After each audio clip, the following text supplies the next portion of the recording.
आपने दी है इस एजुकेशन का सर, मैं बता ही नहीं सकता सर, मैं किस तरह से मैं इसका एहसान चुका सकता हूँ। मैं बहुत आभारी हूँ सर, बहुत बहुत शुक्रिया सर, आज आपने मुझे मौका दिया।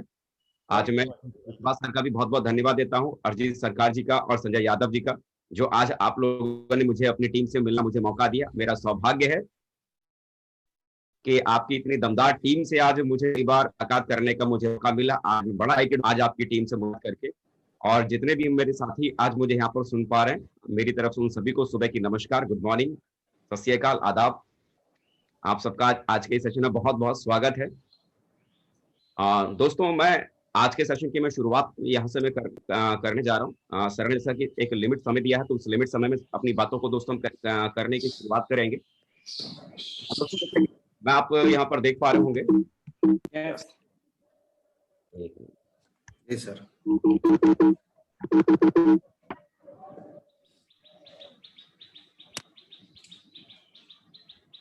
मैं दोस्तों एक बार अपने बारे में मैं आपको पहले बता दूं। मेरा नाम अजय पंडित है और बेसिकली दोस्तों मैं बिहार से हूं, और मेरे पिताजी आज से करीब 40 साल पहले आगरा आए थे और तब से यहीं आगरा में रह रहे हैं। मेरी माताजी हैं श्रीमती लक्ष्मी पंडित और मेरे पिताजी श्री चक्रधारी पंडित।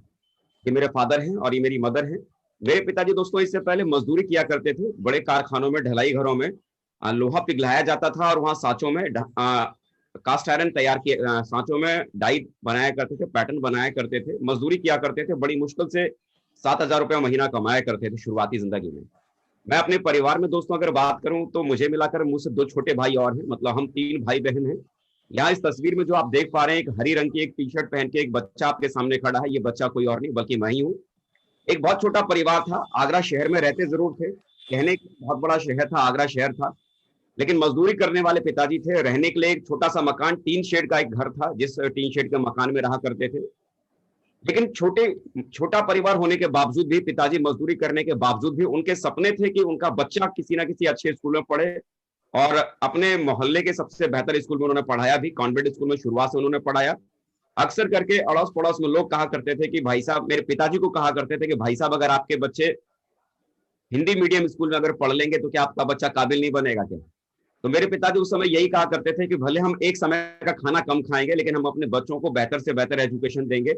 मतलब अपने पॉकेट से भी ज्यादा जाकर उन्होंने एजुकेशन को दिलाया। प्राइमरी स्कूल ये किया और आगरा के भीतर CF एंड्रूज स्कूल से, कॉन्वेंट स्कूल से 12th पास आउट किया। उसके बाद दोस्तों इस तरह जिंदगी आगे चलती चली जा रही थी। और जब ये बिजनेस, सिप शॉप का बिजनेस जब मैंने पहली बार देखा था, उस समय मैं इलेक्ट्रॉनिक्स इंजीनियरिंग का मैं सेकेंड ईयर का स्टूडेंट हुआ करता था, जिस समय मैंने ये पहली बार बिजनेस प्लान देखा था। और जैसा अक्सर करके होता है कि पहली बार जब ये बिजनेस प्लान किसी भी व्यक्ति को मिलता है, तो ये प्लान किसी भी व्यक्ति को पहली बार में समझ में कतई नहीं आता। जब ये प्लान मुझे भी पहली बार मिला था और जिस व्यक्ति ने मुझे सामने से बताया था, मेरे बहुत नजदीकी थे, हालांकि विश्वास नहीं हो रहा था। उन्होंने बोला था कि यहाँ से आप महीने का 8 लाख कमा सकते हैं, क्योंकि उस समय 8 लाख का प्लान हुआ करता था। तो उन्होंने समझाया था कि अजय जी, यहाँ से आप अगर चाहें तो 8 लाख महीना कमा सकते हैं। मैंने उनसे बड़े प्यार से बोला था कि सर, आज मैं इंजीनियरिंग कर रहा हूँ, वो भी सरकारी कॉलेज से। उसके बावजूद मुझे इस बात का विश्वास नहीं है कि जब मेरी इंजीनियरिंग पूरी हो जाएगी तो आप साल में 8 लाख कमाने की बात करते हैं। मुझे इस बात का भरोसा नहीं है कि इंजीनियरिंग के बाद मुझे महीने में भी 8 लाख का पैकेज, साल में भी मुझे 8 लाख का पैकेज मिलेगा या नहीं मिलेगा। और आप इस कंपनी के भीतर आप बोलते हैं कि कोई व्यक्ति अगर चाहे तो महीने का 8 लाख कमा सकता है। मुझे इंजीनियरिंग करने के बाद साल का 8 लाख का पैकेज का विश्वास नहीं, और आप महीने के 8 लाख की पैकेज की, महीने में 8 लाख कमाने की बात कर रहे हैं। इनिशियली विश्वास नहीं हुआ, लेकिन अक्सर करके सबके साथ जैसे होता है कि अपलाइन लगातार फॉलोअप करते हैं और उनके फॉलोअप के बाद हम बिजनेस के भीतर आ ही जाते हैं। और मैं भी इस तरह के बिजनेस के भीतर में आ गया था। सच कहूं, इस तरह की कंपनी के बारे में या इस तरह का ऐसा कोई नेटवर्किंग इंडस्ट्री कोई होता है, कोई डायरेक्ट सेल ऐसा होता है, ऐसे कुछ लोगों को जोड़ने की वजह से किसी आदमी की जिंदगी बन जाती है। मैं सच बता रहा हूँ, दिल से बता रहा हूँ, मैंने अपनी जिंदगी में ऐसा प्लान मैंने कभी नहीं सुना था। मैं जानता भी नहीं था कि मार्केट में इस तरह की कोई चीज होती भी है जहां पर सिर्फ लोगों को जोड़ने से कोई आदमी इतना पैसा कमा सकता है। स्कूल में पढ़ता था, कॉलेज में पढ़ता था, मुझे नहीं मालूम था कि जिंदगी को जीने के लिए आदमी को क्या क्या करना पड़ता है, और ऐसा भी कोई काम है कि जिसे करने के बाद कोई आदमी इतना पैसा कमा सकता है। मैंने अपनी लाइफ में पहली बार ही सुना था।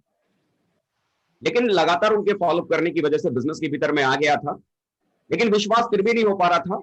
तो मेरी अपलाइन ही मुझे उस समय एक डायमंड, एक व्यक्ति बन रहे थे, कपिल देव उनका नाम है, और आज वो बहुत बड़े लेवल पर सिप शॉप बिजनेस के भीतर है। उस समय उनकी ये डायमंड की एक रिकॉग्निशन थी और मुझे उस प्रोग्राम में जाने का मुझे मौका मिला।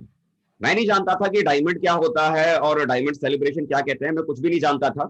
और पहली बार जब मैं उस फंक्शन के भीतर मैं गया और मैंने श्री कपिल देव जी को वहां पर मैंने डायमंड बनते हुए जब मैंने देखा, तो दोस्तों एक चीज मैं वहां पर देख पा रहा था, जब वो अपनी टेस्टिमनी दे रहे थे, वो उनका जो मान सम्मान हुआ, उनका जो वेलकम हुआ, जो डायमंड्स वहां आ रहे थे, मैं नहीं जानता था कि डायमंड क्या थे, लेकिन जिस तरह का उनका मान सम्मान हुआ और जब उन्होंने स्पीच देना शुरू किया और उन्होंने बताया स्टेज के माध्यम से कि मैं ऑटोमोबाइल इंजीनियर हूं और 10 साल नौकरी करने के बाद सेफ शॉप बिजनेस को मैंने शुरुआत की और आज मैं यहाँ पर डायमंड हूँ।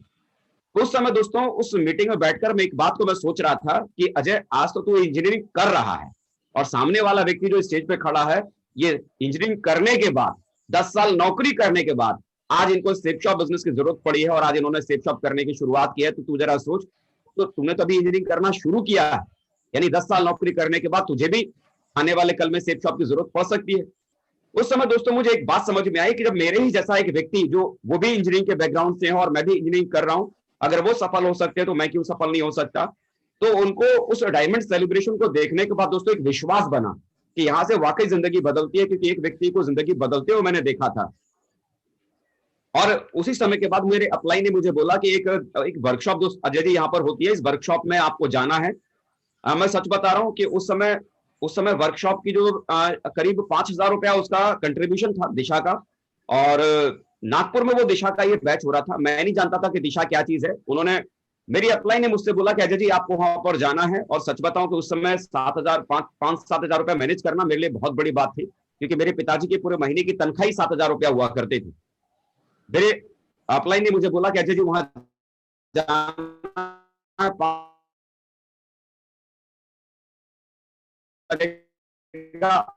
नागपुर में दोस्तों वो दिशा हो रहा है, मैं कहां से करूंगा। मैंने अपनी मम्मी से बोला कि मम्मी मुझे दिशा जाना है, मुझे एक दिशा जाना है और जहां मुझे इतना पैसा लगेगा। तो उन्होंने बोला ये दिशा क्या चीज होती है। बोला कुछ नहीं, नागपुर में जाना है, घूमना फिरना है और कुछ सीखेंगे। मेरी मम्मी ने बहुत डांटा कि तेरा दिमाग खराब हो गया, पापा यहाँ बड़ी मुश्किल से पैसा कमा के 7,000 महीना लाते हैं, तू कहता है कि पूरे महीने की तनख्वाह उठाकर हम तुझे दे दे, ये घर कैसे चलेगा। सच बता रहा हूँ कि पहली दिशा जो मैंने अटेंड की थी, मैं कई दिनों तक मैंने खाना भी नहीं खाया, क्योंकि मुझे वो दिशा के पैसे चाहिए थे। भाई मैं कमाता नहीं था, मेरे कमाने वाले घर में मेरे पिताजी मुखिया थे, जाहिर सी बात है पैसे का इंतजाम मैं नहीं कर सकता था, और एक बच्चे की जिद के आगे माँ बाप झुक जाते हैं। जब लगातार कई दिन तक मैंने खाना नहीं खाया तो मेरी मम्मी ने अपने कान की बालियां गिरवी रखी थी, और गिरवी रखने के बाद वो पैसे का इंतजाम किया था, तब मैं दिशा के भीतर में गया था। मतलब एक जुनून था इस बिजनेस को करना है। डायमंडशिप देखने के बाद दोस्तों एक जुनून आ गया था कि इस बिजनेस को करना है और हर हाल में डायमंड बनना है। और एक बात समझ में आ रही थी कि अगर इस बिजनेस को अगर गहराई से अगर सीख लिया जाए तो इसमें जिंदगी बदल सकती है।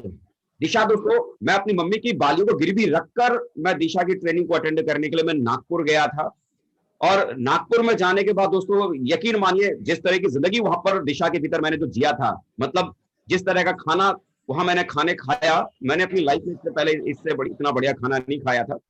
वही होली दिवाली पर हमारे घर में कभी पनीर बनता था, पनीर की सब्जी बनती थी, लेकिन वहां जिस तरह से जिंदगी जो मिली, खूब खाया, खूब मस्ती की, मतलब जीवन जीने का एकदम अलग से एक आनंद आया।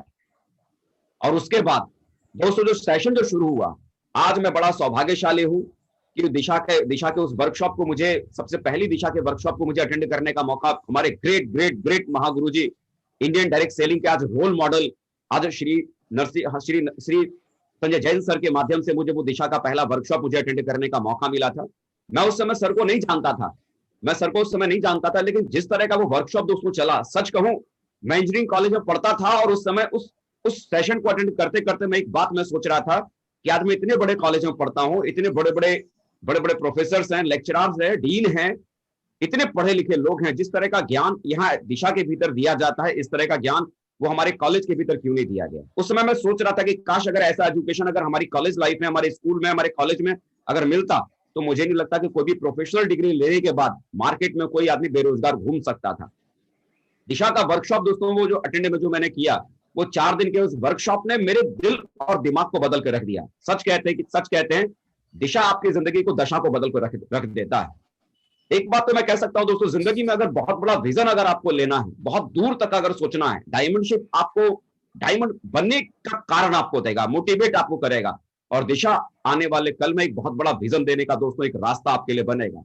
जब कभी भी जिंदगी में अगर मौका अगर आपको मिलता है ना दिशा को अटेंड करने का, तो मैं तो एक ही बात जानता हूं कि अगर आपको दिशा में जाने का मौका अगर मिल रहा है, दिशा अटेंड करने का मौका मिल रहा है, तो समझ लीजिए ऊपर वाले की रहमत है, ऊपर वाला आपकी जिंदगी में कुछ बड़ा कुछ करना चाह रहा है, जिस खातिर उसने उस वर्कशॉप को अटेंड करने का मौका दोस्तों आपको दिया है। जिंदगी में चाहे आपने कितना भी ज्ञान आपने हासिल किया हो, स्कूल में, कॉलेज में, ट्यूशन में, समाज से, दुनिया से, परिवार से, जिससे भी आपने जो भी कुछ सीखा हो, मैं इतना जरूर कह सकता हूँ कि जिंदगी का सारा तजुर्बा और सारा ज्ञान तराजू के पलड़े पे एक दिन एक तरफ डाल देना, और जो 4 दिन उस दिशा वर्कशॉप में जो आप सीख कर आते हैं, उस नॉलेज को तराजू के दूसरे पलड़े पर डाल देना। मैं दावे के साथ कह सकता हूं कि वो 4 दिन जो दिशा के भीतर जो सीखते हैं ना, जिंदगी के सारे तजुर्बे पे वो 4 दिन का ज्ञान सबसे ज्यादा भारी पड़ जाएगा। यस, सबसे ज्यादा भारी। ये दिशा का वर्कशॉप दोस्तों आपकी सोच को बहुत बड़ा बना देता है। और सच कहूं, उस दिशा के वर्कशॉप को अटेंड करने के बाद दिमाग में एक बात सेट हो गई थी, दिमाग में एक बात समझ में आ गई थी, एक बात मुझे मालूम समझ में आ गई थी कि चाहे मैं कल को कितना भी बड़ा इंजीनियर बन जाऊं, सिर्फ मैं अपने और अपने परिवार की दुनिया बना सकता हूं। लेकिन वहां एक बात समझ में आई कि अगर एक बार अगर मैं डायमंड अगर बन गया, तो मैं अपने जैसे कईयों को, हजारों की जिंदगियों को मैं बदल के रख सकता हूं। और उस दिन दिमाग में एक बात अपने दिमाग में मैंने सेट कर लिया कि अब तक ये बिजनेस मैं सिर्फ मजाक मजाक में कर रहा था, खेल खेल में कर रहा था, लेकिन उस दिन मैंने दोस्तों सेप शॉप को मैंने अपनी जिंदगी का करियर मैंने बना लिया। सेप शॉप को मैंने जिंदगी का अपना मिशन बना लिया, और डायमंड बनना मेरी जिंदगी का एक असूल एक मकसद सा बन गया था कि मुझे बनना ही बनना है। दूसरी बार दोस्तों दिशा अटेंड करने का मौका मिला, और दूसरी बार जिनके माध्यम से वो दिशा वर्कशॉप जो मैंने अटेंड की, वो कोई और नहीं, हम सभी के दिलों पर राज करने वाले, नेटवर्क इंडस्ट्री के किंग आज कह सकते हैं, सबसे बड़े अचीवर आज इंडियन डायरेक्ट सेलिंग इंडस्ट्री के, आज हमारे ग्रेट ग्रेट ग्रेट महागुरु जी माननीय श्री नरसिंह अग्रवाल सर के माध्यम से वो दूसरी दिशा का वर्कशॉप करने का मौका मिला। सच कहूं, वो दूसरी दिशा जब दूसरी दिशा में जब मैं गया था, नागपुरी में जाने का मुझे मौका मिला था, और आज भी मुझे याद है वो 4 बजे, सुबह 4 बजे हमारी ट्रेन नागपुर रेलवे स्टेशन पर रुकी थी, और 4 बजे मैंने अपने ग्रेट महागुरु जी श्री नरसिंह अग्रवाल सर को रेलवे स्टेशन पर मैंने खड़ा देखा था, और उन्होंने रेलवे स्टेशन पर हम लोगों को एक गुलाब के फूल के साथ हमारा स्वागत किया था। मुझे नहीं मालूम था कि सर कौन थे, लेकिन जब उस सेशन को अटेंड करने गया तो मुझे मालूम पड़ा कि उन्हीं के माध्यम से सेशन मिल रहा था। मैं सोचता ही रह गया कि इतने बड़े लेवल पर होने के बावजूद भी हमें रेलवे स्टेशन पर रिसीव करने आ सकते हैं। मतलब सर जो जमीन से जुड़े हुए थे, जो सर दिलों से लोगों को छू लेते थे, मतलब मैं उनका उस दिन सर का मैं कायल हो गया। और यकीनन दोस्तों उस दूसरी दिशा के वर्कशॉप ने मेरे विजन को और ज्यादा स्ट्रॉन्ग किया, डायमंड बनने की भावना को और ज्यादा मजबूत किया। हर ट्रेनिंग, हर फ्राइडे की ट्रेनिंग, हर संडे का सेमिनार दोस्तों लगातार करता चला गया। ऐसा कोई संडे नहीं, ऐसा कोई फ्राइडे नहीं जिसको मैंने अटेंड नहीं किया, ऐसा कोई business building seminar, success preview seminar, ऐसा कुछ भी नहीं था जो मैंने लगातार अटेंड नहीं किया। और आज दोस्तों इस सेशन को अटेंड करते करते लगातार सिस्टम की हर चीज को फॉलो कर रहा था। 3.5 साल लगातार मैंने काम किया शुरुआत में बिजनेस के भीतर, 3.5 साल। लेकिन 3.5 साल लगातार काम करने के दरमियान भी इस बिजनेस के भीतर मैं खाली सिल्वर ही बन पाया। मैं आपको बता पा रहा हूं, मैं खाली सिल्वर बन पाया, सिल्वर की रिकॉग्निशन ले पाया, सिल्वर के बाद करने का मौका मिला। 3.5 साल लगातार कोई व्यक्ति अगर बिजनेस को अगर करता है, और 3.5 साल में अगर वो आदमी अगर खाली सिल्वर ही बन पाता है, तो आप जरा सोचो कि आदमी के दिल और दिमाग पर क्या चल रहा हो। तो समझ नहीं आ रहा था कि मेरे साथ में क्या हो रहा है, क्योंकि यहाँ मैंने सुना था कि लोग 3-4 साल में यहाँ मेहनत करने के बाद लोग डायमंड बन जाते हैं, और मैं 3.5 साल काम करने के बाद मैं सिर्फ सिल्वर ही बन पाया था। मैं समझ नहीं रहा था कि आखिर वो गलती कहाँ हुई, आखिर मैं कहाँ मैं गलत था, क्या कमियां हो रही थी मुझसे, मैं क्या चीज मुझे करना चाहिए था जो मैं नहीं कर पा रहा था।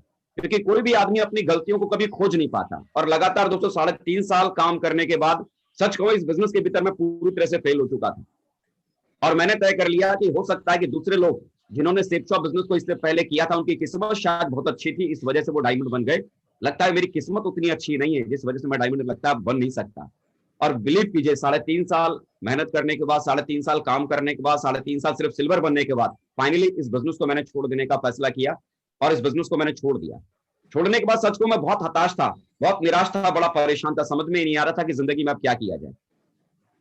क्योंकि जिस बिजनेस के भरोसे में आया था कि यहां से मेरी दुनिया बदल जाएगी, मैं जिंदगी में बहुत आगे निकल जाऊंगा, जैसा मैं सोच के आया था वैसा मेरे साथ हुआ नहीं। क्या कारण था जिसकी वजह से मैं आगे नहीं बढ़ पाया, इसके बारे में आपसे आगे मैं चर्चा करूंगा। जब मैं बहुत ज्यादा परेशान था, हताश निराश था, तो मेरे घर वाले भी बड़े डिप्रेशन में, घर वाले बड़े परेशान थे। उनको भी ऐसा लग रहा था कि कहीं यह लड़का ऐसा ना हो कि कहीं डिप्रेशन में आकर कोई गलत डिसीजन ना ले ले। और इस कारण से उन्होंने 4 जुलाई 2011 को दोस्तों मेरी शादी कर दी। और जब शादी हो गई तो दिमाग में एक बात चलने लगा कि भाई आज शादी हो गई है, आज मैं कुछ करता नहीं हूं, और कल को परिवार बड़ा होगा और जिंदगी में अगर कुछ करने का अगर फैसला अगर नहीं लिया तो फिर जीवन आगे चलेगा कैसे? समझ नहीं आ रहा था क्या करें, क्योंकि सिप शॉप के अलावा इससे पहले जिंदगी में कुछ किया ही नहीं था। कॉलेज में पढ़ता था, कॉलेज से निकलकर अगर दुनिया में पहला रुपया भी अगर मैंने पहले कहीं कमाया तो वो सिप शॉप से ही मैंने पहला रुपया मैंने कमाया था। मैं कुछ भी करना नहीं जानता था, सिप शॉप के अलावा मुझे कुछ भी करना नहीं आता था। मुझे समझ में नहीं आ रहा था क्या करूं, मुझे समझ नहीं आ रहा था क्या करूं, और सिप शॉप के अलावा मुझे कुछ नजर नहीं आ रहा था। और उस समय दोस्तों एक बहुत ही अच्छी बात यह हुई कि जिन्होंने मुझे इस बिजनेस के भीतर ज्वाइन कराया था, जिन्होंने मुझे इस बिजनेस के बारे में बताया था, वो इस बिजनेस के भीतर डायमंड बन गए। मैं एक बात सोच रहा था कि कमाल की बात है कि मैं 3.5 साल काम करने के बाद मैं डायमंड क्यों नहीं बन पाया, और वो उन 3.5-4 सालों में वो डायमंड कैसे बन गई। दरअसल दोस्तों बात क्या थी ना, आज समझ में आता है। उस समय ये बातें समझ में नहीं आती थी, लेकिन आज समझ में आता है। दरअसल क्या था, मेरे अपलाइन हाई स्कूल पास थे, 10th पास थे, और मैं कॉन्वेंट स्कूल में पढ़ता था। शुरुआत से कॉन्वेंट स्कूल में पढ़ता था, अंग्रेजी बोलना जानता था, इंजीनियरिंग करता था। तो दिमाग के ऊपर बहुत सारी डिग्रियों का भूत चढ़ गया था कि भाई मुझ में बहुत ज्यादा नॉलेज है, मुझ में बहुत ज्यादा टैलेंट है। अक्सर करके मेरी ग्रेट अपलाइन जब भी मुझे समझाने की कोशिश करते थे कि अजय जी इस काम करना चाहिए, वो बिजनेसमैन थे, कभी कभी वो ट्रेनिंग में नहीं जा पाते थे क्योंकि पारिवारिक आदमी थे, कारोबारी आदमी थे, तो कभी कभी फुर्सत उनको ट्रेनिंग में जाने की नहीं मिल पाती थी, कभी कभी सेमिनार में नहीं जा पाते थे। और मैं फुर्सत वाला आदमी था, संडे के दिन छुट्टी, स्कूल कॉलेज था नहीं, फ्राइडे के दिन शाम को ट्रेनिंग होती थी, आसानी से मैं ट्रेनिंग में चला जाता था, संडे के सेमिनार में चला जाता था। मैं रेगुलर संडे फ्राइडे जाता था, और सर कई बार नहीं जा पाते थे। तो मुझे क्या लगता था, सर तो कभी ट्रेनिंग में जाते हैं, कभी नहीं जाते हैं, और मैं तो रेगुलर जाता हूं, मैं तो इससे ज्यादा बिजनेस को जानता हूं। और होता क्या था कि जब भी मेरी ग्रेट अपलाइन मुझे समझाने की कोशिश करते थे कि अजय जी इस काम को ऐसे करना चाहिए, तो सच बता रहा हूं कि मैं अपनी अपलाइन की बात को समझता कम था, उल्टा अपनी अपलाइन को समझाता बहुत ज्यादा था। सर आप गलत कह रहे हो सर, ये काम ऐसे नहीं सर, मेरे हिसाब से इस काम को अगर हम ऐसे करेंगे ना तो बहुत बढ़िया होगा। तो ऐसा कई बार हुआ, उन्होंने कई बार मुझे बहुत सारी चीजें समझाने की कोशिश की, और हर बार जब भी उन्होंने मुझे समझाना चाहा, उल्टा मैंने उनको समझाना शुरू कर दिया। एक बात आप मुझे बताओ, हर बार अगर कोई अपलाइन अगर आपको अगर समझा रहा है कि ये काम ऐसे करना चाहिए, ये काम ऐसा करना चाहिए, और हर बार अगर हम अपने अपलाइन की बात को काट के अपनी तरफ से उन्हें हम समझा रहे हैं कि नहीं नहीं ये काम ऐसे नहीं ऐसे करना चाहिए, तो एक समय के बाद अपलाइन क्या करेगा, तंग आकर आपको छोड़ देगा, क्योंकि मालूम है कि भाई इसे समझना तो है नहीं, समझाना ही है। तो वही दोस्तों मेरे साथ हुआ। लगातार जब भी वो मुझे को समझाते थे, उल्टा मैं उन्हें समझा देता था। सच कहूं कि उस समय अगर मेरी अपलाइन को अगर सबसे ज्यादा डर अगर किसी से लगता था ना, तो शायद वो मैं ही हूँ, क्योंकि मैं उनसे समझता बहुत कम था, समझाता बहुत ज्यादा था। 2-2 घंटे 2.5 घंटे किसी बात को लेकर समझाता रहता था। नतीजा क्या निकला कि समझाते समझाते एक दिन ऐसा आया कि उन्होंने मुझे समझाना ही छोड़ दिया, और वो यही कहने लगे जो आप तेरा मन करता है वो तू कर। और जब कोई भी आदमी अपने मन के हिसाब से करना शुरू करता है तो उसके क्या रिजल्ट आ सकते हैं आप अच्छी तरह से जानते हैं। जो रिजल्ट एक आदमी के साथ अपने मन से करने से आ सकते हैं ना, वो रिजल्ट मेरे पास भी आया। 3.5 साल में सिर्फ और सिर्फ मैं सिल्वर ही बन पाया, 3.5 साल में सिर्फ सिल्वर बन पाया। और उन 3.5 सालों में, उन 3.5-4 सालों में मेरी ग्रेट अपलाइन डायमंड बन गए। डायमंड बनने के बाद दोस्तों एक बात तो मुझे समझ में आई, जहां मुझे लगता था कि पता नहीं दूसरों की जिंदगी बदलती होगी, लेकिन मैंने अपने घर के बगल में, मेरे पड़ोस में रहते थे, मेरे घर के एकदम बहुत नजदीकी थे, उनको डायमंड बनते हुए देखने के बाद एक बात दिमाग में समझ में तो आई कि लोग डायमंड तो जरूर बनते हैं। और उस समय दिमाग में दोस्तों एक बात आ रही थी कि अजय अगर तू अपने आप को अगर इतना समझदार अगर समझता है तो तुझे डायमंड पहले बनना चाहिए था। और जिनको तुझे लगता था कि ये इनमें समझदारी नहीं है, वो तेरे से पहले डायमंड बने बैठे, इसका मतलब यहाँ समझदारी से कुछ भी नहीं होता।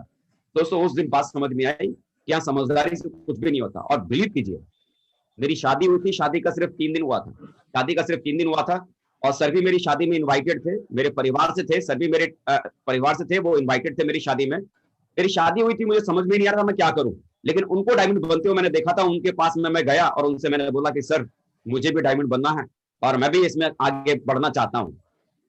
तो उस समय जानते मेरी अपलाइन ने उस समय मुझसे क्या पूछा, उस समय मेरी अपलाइन ने मुझसे पूछा कि अजय मुझे एक बात बता, अब भी समझेगा या समझाएगा। मैंने उस समय दोस्तों अपने अपलाइन से कहा था कि सर आप जो बोलोगे आपकी हर बात को फॉलो करूंगा, जिस दिन आपकी बात को नहीं मानूंगा उस दिन आप मुझे गोली से उड़ा देना, मेरे घर से कोई एफआईआर करने नहीं आए। दैट्स माय वर्ड, ये मेरे शब्द थे जो मैंने उस समय मैंने अपनी अपलाइन से कहा था। शादी का 203 दिन हुआ था। मेरी अपलाइन ने मुझसे बोला कि ठीक है अजय एक काम कर, बिहार के भीतर एक शहर है समस्तीपुर शहर में मेरा एक दोस्त रहता है अविनाश कुमार, जो कि वहां का स्टेशन मास्टर है, आप वहां चले जाओ और उनके साथ में काम करो। शादी को सिर्फ 3 दिन हुए थे और उन्होंने बोला 7वें दिन मैंने अपना टिकट मैंने रिजर्वेशन करवाया और 7वें दिन मैं बिहार के समस्तीपुर स्टेशन के ऊपर उतरा हुआ था। शादी के सिर्फ 7 दिन हुए थे और 7वें दिन मैं अपनी वाइफ को आगरा में छोड़कर, अपनी मम्मी पापा को पास छोड़कर मैं समस्तीपुर बिहार चला गया था। और बिलीव करें दोस्तों कि उस सीजन में, पहले फेज में, पहली शुरुआत में जब मैंने बिजनेस मैंने की थी, तो उस समय दोस्तों एक ही सबसे भयंकर वाली गलती कर रहा था कि अप्लाई से समझने की जगह मैं समझाने की कोशिश करने में लगा पड़ा था। और दूसरी शुरुआत जब मैंने की तो अपलाइन को समझाने की कोशिश मैंने किया ही नहीं, सिर्फ अपलाइन को सिर्फ समझने की कोशिश किया कि आप सर खाली टास्क बताओ मुझे क्या करना है, उसे कैसे पूरा करना है, ये काम मेरा है, आप मुझे बताओ मुझे क्या करना है। वो कहा करते थे कि अजय जी डायमंड शिप में आपको 10 आदमी लेके आना है, तो उनको लॉजिक नहीं देता था कि 10 आदमी कैसे आएगा। पहली शुरुआत में सर को मैं लॉजिक देता था, जब भी वो पूछते थे कि अजय जी ये डायमंड सेलिब्रेशन हो रहा है, आपको अपनी टीम से 10 लोगों को लेके आना है, तो मैं उनको लॉजिक देकर समझाता था कि सर देखो फलाना तो क्या है ना, दुकान चलाता है, उसके पास तो फुर्सत नहीं, वो जाने को मना कर रहा है। और फलाना देखो सर वो सरकारी नौकरी में, तो उनको छुट्टी नहीं मिल रही है, इसलिए वो जा नहीं सकते हैं। और वो जो है उनके पास तो घर परिवार है, वो अपने छोटे छोटे बच्चे भी पैदा हुए उनके घर में, तो वो जा नहीं सकते हैं। लोग क्यों दिशा में नहीं जा सकते हैं, लॉजिक देकर उनको समझाता था और उन्हें कन्विंस करता था। लेकिन दूसरी बार जब मैंने सेफ शॉप बिजनेस को शुरुआत किया, आज से 9.5 साल पहले दोस्तों, सेफ शॉप बिजनेस को मैंने फिर दोबारा से मैंने ज्वाइन किया, एक नई आईडी के साथ मैंने फिर दोबारा मैंने ज्वाइन किया। ना मेरे लेफ्ट में कोई था, ना मेरे राइट में कोई था।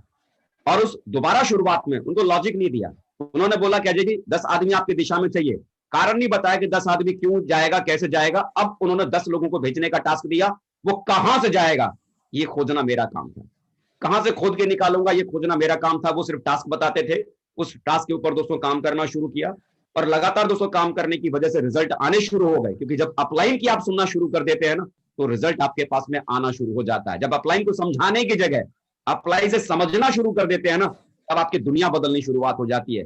मेरे यार यही बात को समझने में किसी आदमी को सालों लग जाता है।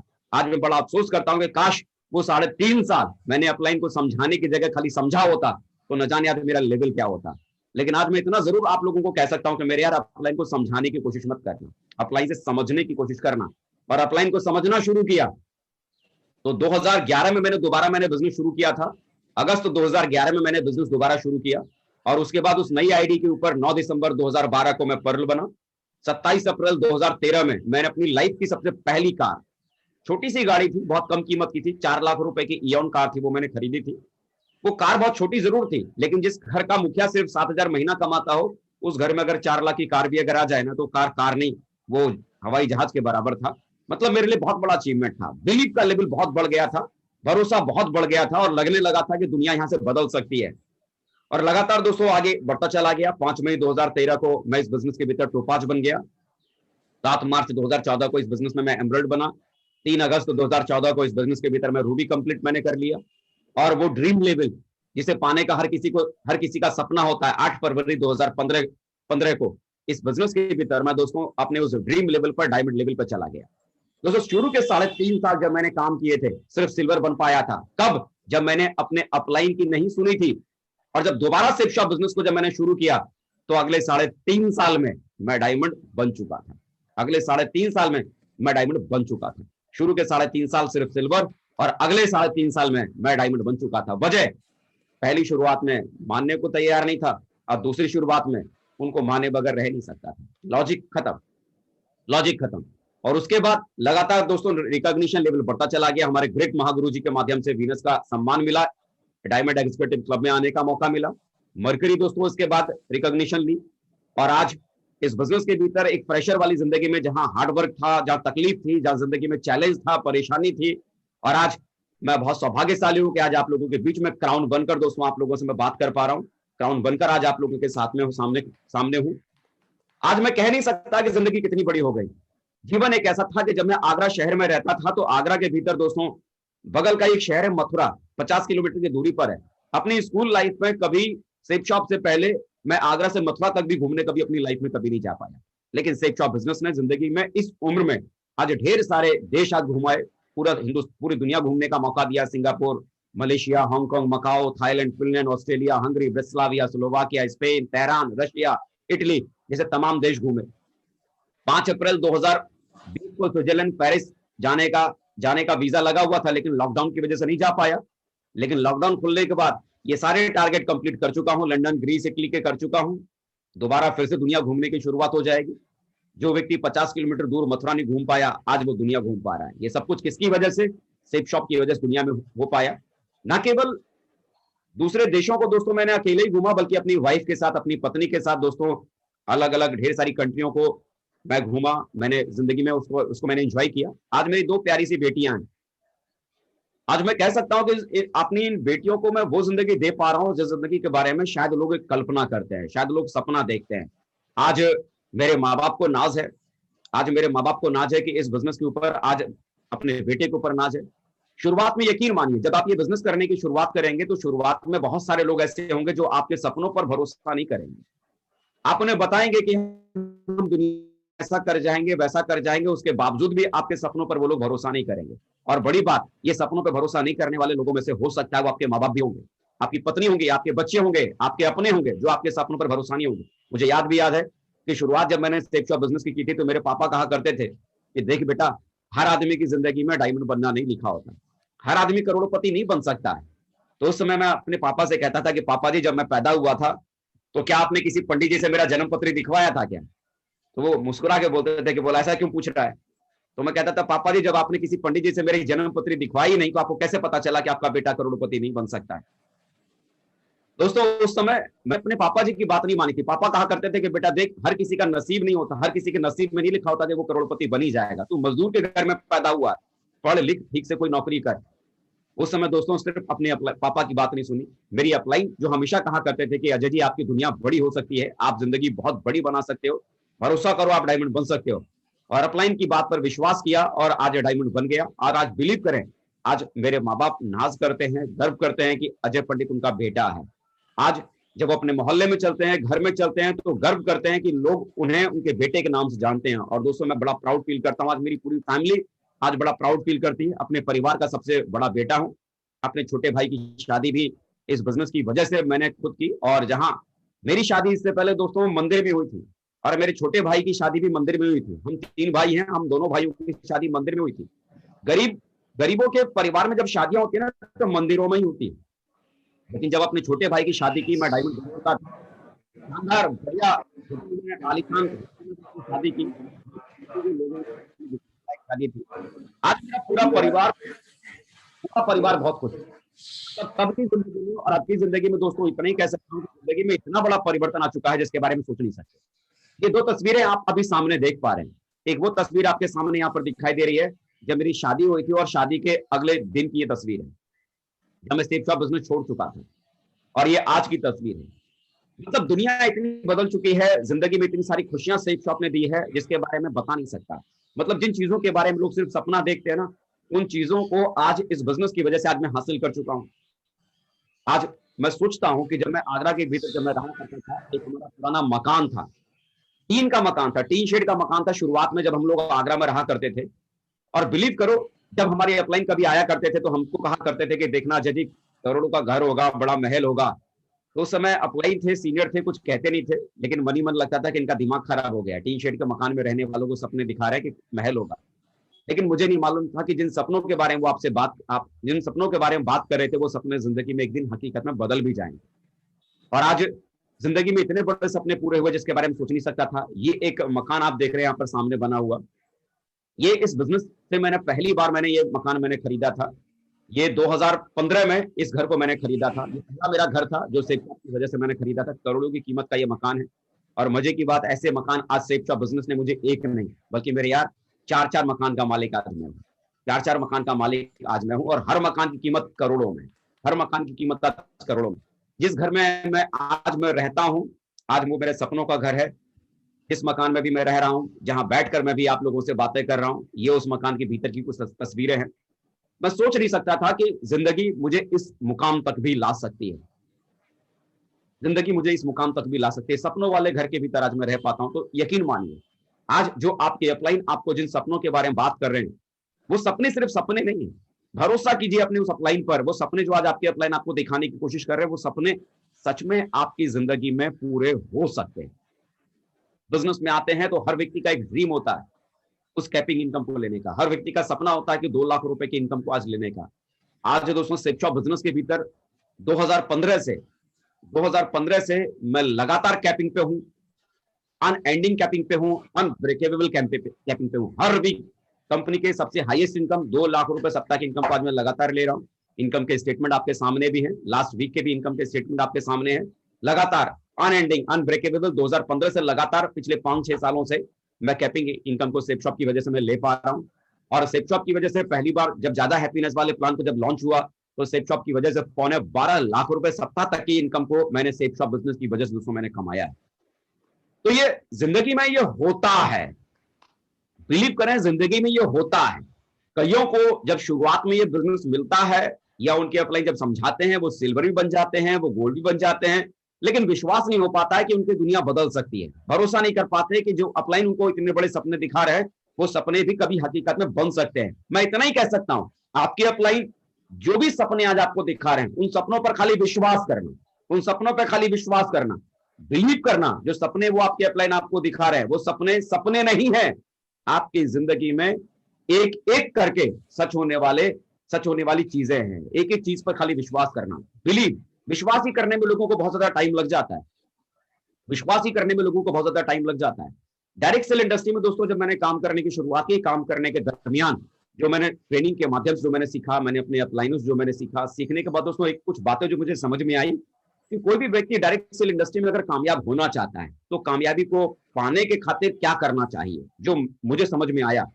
तो डायरेक्ट सेल इंडस्ट्री के भीतर कामयाबी के लिए 3 तरीके हैं। 3 चीजों को अगर कोई भी व्यक्ति अगर अडॉप्ट कर लेता है और उसे अपने नेटवर्क में अगर ढाल लेता है तो बिलीव करें ये 3 चीजें जो मैंने सिस्टम से मैंने सीखा था, ये 3 चीजों को मैंने आजमाया है और मैं दावे के साथ कह सकता हूं कि ये तरीके काम करते हैं। सबसे पहला काम, नेटवर्क इंडस्ट्री के भीतर बहुत बड़ी टीम बनाने के लिए, बहुत बड़ा नेटवर्क बनाने के लिए जो लोगों को करने की जो जरूरत होती है वो होती है पहला काम नेटवर्क बनाना। पहला काम नेटवर्क बनाना पड़ता है। आज आप अगर ये सोचते हैं कि आप 2 हाथों से मेहनत करके आप अपनी दुनिया बना लेंगे तो आप गलत सोच रहे हैं। 2 हाथों से मेहनत करके सिर्फ जरूरत पूरा कर सकता है। आप अपने बच्चों की जरूरतें पूरी कर सकते हैं, अपने परिवार की जरूरतें पूरी कर सकते हैं, माँ बाप की जरूरतें पूरी कर सकते हैं, सपने नहीं पूरा कर सकते हैं, सिर्फ जरूरतें पूरी की जा सकती है। अगर सपने अगर पूरा करना है तो सबसे पहला काम जो नेटवर्क इंडस्ट्री में जो करने की जरूरत पड़ती है, डायरेक्ट सेल इंडस्ट्री में जो करने की जरूरत पड़ती है, वो पहले नेटवर्क बनाना पड़ता है। अगर आपके पास अगर एक बड़ी अगर टीम है तो उस बड़ी टीम की वजह से आप बड़े सपने को आप पूरा कर सकते हैं। नेटवर्क बनाना ही पड़ेगा क्योंकि आपके पास में काम करने के लिए एक लिमिटेड समय है। कोई भी आदमी दिन भर में 8 घंटे 10 घंटे ही मेहनत कर सकता है और कोई व्यक्ति बड़ा आदमी 8 घंटे 10 घंटे मेहनत करने से नहीं बनता है। जिस व्यक्ति के लिए जितने ज्यादा घंटे काम होंगे वो आदमी उतना ही बड़ा बन सकता है, उतना ही बड़ा आज वो आदमी बनेगा। तो पहला काम जो आपको नेटवर्क इंडस्ट्री में जो करने की जरूरत पड़ती है वो नेटवर्क बनाना पड़ता है, नेटवर्क बनाना पड़ता है। और दूसरा काम जो आपको इस बिजनेस के भीतर जो करने की जरूरत पड़ेगी वो नेटवर्क को टिकाना पड़ता है। कई सारे लोगों के साथ क्या होता है कि वो नेटवर्क बना तो लेते हैं, उनसे कई बार पूछो कि कितने की टीम बन गई तो कहते हैं कि सर 50 की टीम बन गई। बोला 50 की टीम बन गई तो आपकी टीम में कितने लोग काम कर रहे हैं? तो कहते हैं सर खाली 5 काम कर रहे हैं, 6 काम कर रहे हैं। तो इसका मतलब क्या, वो 45 लोग कहां चले गए? तो कहने के लिए आपकी टीम 50 की है, आपका नेटवर्क का साइज 50 जरूर हो सकता है, लेकिन आपकी जो नेटवर्थ है ना, नेटवर्थ, आपकी वैल्यू, आपकी कीमत, आपका जो नेटवर्थ है, नेटवर्क सिर्फ 5 लोगों का है।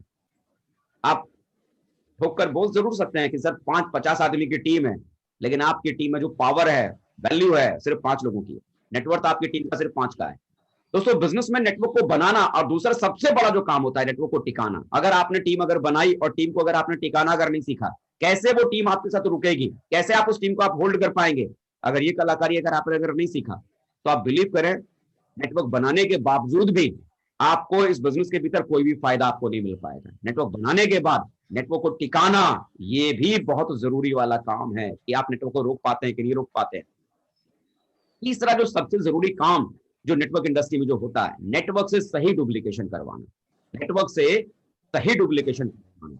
ये नेटवर्क इंडस्ट्री डुप्लीकेशन के ट्रैक पर चलता है, नेटवर्क इंडस्ट्री डुप्लीकेशन के ट्रैक पर चलता है। नेटवर्क इंडस्ट्री में आपका टैलेंट काम नहीं करता, आपकी कितनी बड़ी डिग्रियां हैं, आपका कितने बड़े विभाग में कितने बड़े पद पे हैं, ये भी काम नहीं करता। आपकी नॉलेज क्या है, आपका एक्सपीरियंस क्या है, ये भी काम नहीं करता। नेटवर्क के भीतर सिंपल से एक चीज काम करती है कि कितना बेहतर तरीके से नेटवर्क में आपकी टीम चीजों को डुप्लीकेट कर रही है। जो आप कर रहे हैं, जो सिस्टम कह रहा है, उसको नेटवर्क डुप्लीकेट आसानी से कर पा रहा है या नहीं कर पा रहा है। अगर आपने अपने काम करने के तरीके को बहुत मुश्किल बना रखा है, बड़ा पेचीदा बना रखा है, जिसे आपकी टीम बहुत मुश्किल से डुप्लीकेट कर पा रही है, तो इसका मतलब आपका नेटवर्क बहुत पावरफुल नहीं होगा। चीजों को इतना आसान बनाना पड़ेगा जिसे आपकी टीम बहुत आसानी से डुप्लीकेट कर सके, आसानी से उसे कॉपी कर सके। आप जो कर रहे हैं वो आपकी टीम करना चाहिए।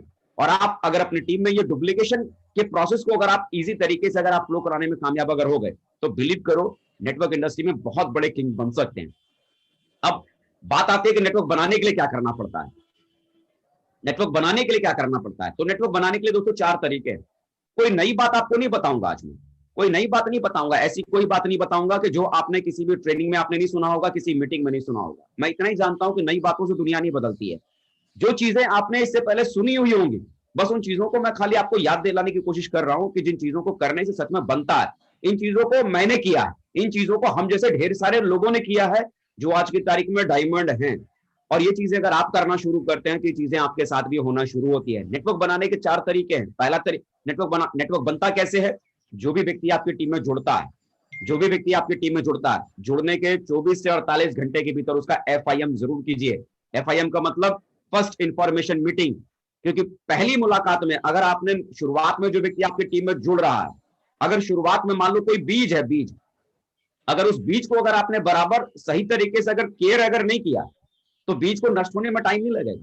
तो जो नया व्यक्ति आपकी टीम में जुड़ा हुआ है, आपको पता नहीं कि उस बीज के भीतर कितना बड़ा पेड़ छुपा हुआ है, उस बीज के भीतर कितने सारे फल छुपे हुए हैं, कितने सारे फूल छुपे हुए हैं। तो जो नया व्यक्ति आपकी टीम में जुड़ता है ना, उस नए व्यक्ति को केयर करना शुरुआत से बहुत जरूरी है। जैसे ही कोई नया व्यक्ति जुड़ता है, 24 घंटे के भीतर, 24 से 48 घंटे के भीतर उस व्यक्ति का फर्स्ट इंफॉर्मेशन मीटिंग, इस बिजनेस के इस बारे में बात करने के लिए उससे मुलाकात जरूर कीजिए।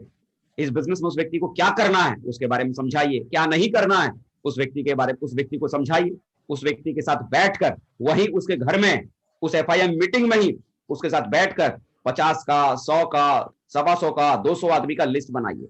ये मत उसे बोलिए कि भाई साहब आप लिस्ट बना लेना, जिन लोगों को भी आप इस बिजनेस के बारे में बताना चाहते हैं। भाई आप एक काम करना, जिनको भी आप जानते पहचानते हैं उनका एक नाम का एक लिस्ट बनाना, रिश्तेदारों का, यार दोस्तों का। ये आप भी जानते हैं। जब आप लोगों से कहते हैं ना कि लिस्ट बना लेना, कोई भी नहीं बनाता है। लिस्ट बनाने के लिए मत बोलिए, उस FIM मीटिंग में बिजनेस के बारे में समझाइए, बिजनेस के बारे में उस FIM मीटिंग में क्या करना चाहिए उस व्यक्ति को, क्या आगे नहीं करना चाहिए, वो सारी डिटेल बताने के बाद उसी FIM मीटिंग में लिस्ट बनवाइए। चाहे भले उस FIM मीटिंग में 50 आदमी की लिस्ट बने, 50 आदमी की लिस्ट बनाने के बाद तुरंत उस लिस्ट के ऊपर काम करने की शुरुआत करना आपको बहुत जरूरी है। शोधा प्लान देने की शुरुआत करिए। लोगों से टाइम लीजिए, इन्विटेशन लीजिए, प्लान दिलवाइए। और ये प्लान देने के बाद आप भी जानते हैं कि एक व्यक्ति को प्लान देने के बाद कोई भी व्यक्ति पहली मुलाकात में जुड़ता नहीं है। पहली मुलाकात में कोई भी नहीं जुड़ता। जो अच्छे और काम करने वाले लोग जो होते हैं वो कम से कम 7-8 मुलाकात के बाद ही जुड़ते हैं, 7-8 मुलाकात के बाद ही जुड़ते हैं। तो एक बात तो समझिए, आप कितना अच्छा प्लान देते हैं, आपके प्लान की वजह से कोई भी नहीं जुड़ता, बल्कि प्लान देने के बाद कितनी ज्यादा बार आप लोगों से मुलाकात करते हैं, आपकी उस मुलाकात की वजह से लोग जुड़ते हैं, फॉलोअप की वजह से लोग जुड़ते हैं। अगर आपकी टीम में अगर आप प्लान दे रहे हैं और फॉलोअप अगर समय पर अगर नहीं कर पा रहे हैं, तो रिजल्ट आपके पास नहीं आएगा।